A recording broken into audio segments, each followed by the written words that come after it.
Today we are going to see about early phase of INC, Indian National Congress. The first phase is called moderate phase.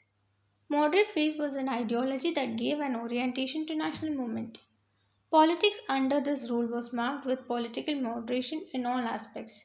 The struggle was not direct, but it had four laws. The demands were political and economical reforms, Indianization of civil service, which will put an end to drain of wealth, modern industrialization in India, social reforms demand was not there. Indian National Social Conference, which was established by Mahadev Govinda Ranade and Raghunath Rao, aimed at social reforms. From 1888 onwards, the section of INSC was held along with the Congress sections. Their methods of political work were also moderate, and it included presenting petitions, memorials, public meetings, and also through newspapers. Politics was under educated upper class only. Achievements of moderates. The achievements of moderates were limited. Some of them was Indian Council Act 1982, simultaneous civil service examination 1986, appointment of Welby Commission in 1895, economic critic of nationalism. We cannot conclude by telling that moderates were failures, only their work was limited.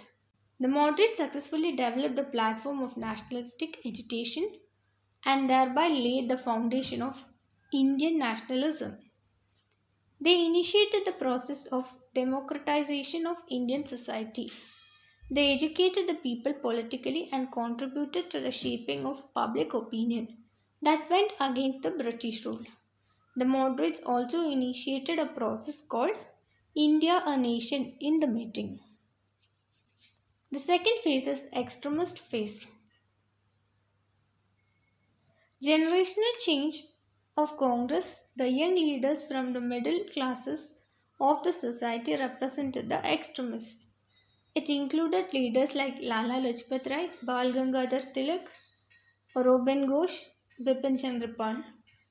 Factors that contributed to the rise of extremism. Imperialistic rule of British, disaffection to moderate politics, international influence led to the rise of European powers. Reactionary rule of viceroys, that is Calcutta Corporation Act 1899, Indian University Act 1904, partition of Bengal. Then influence of nationalist literatures and teachings of Swami Vivekananda. Then rediscovery of India's past, that is Negrito, Mediterranean and Proto-Austrad in Africa, Brachypole, Monogolid and Nardic in Central Asia. Works of extremists. It was a direct struggle based on assertion of rights. Mass strength was present, which stood for radical demand and brought the demand of Swaraj. It introduced powerful methods to fight the British with Swadeshi and boycott movement. They also used religious symbols and encouraged Ganapati Puja and Kali Puja. Significance of extremists. They gave a specific orientation of national movement with the masses. They presented a broad goal called Swaraj. New methods of political work, that is Swadeshi and boycott of British goods, happened. Contribution of women and students were more. Widening of social base of nationalism with the participation of middle and lower classes of urban areas. Limitations were lack of harmonious approach. They had a very harsh attitude towards moderates, and that eventually contributed to the weakening of national unity. It served as a tool to eliminate Muslim masses from the movement. They failed to develop organizational strength. The questions related to early phases.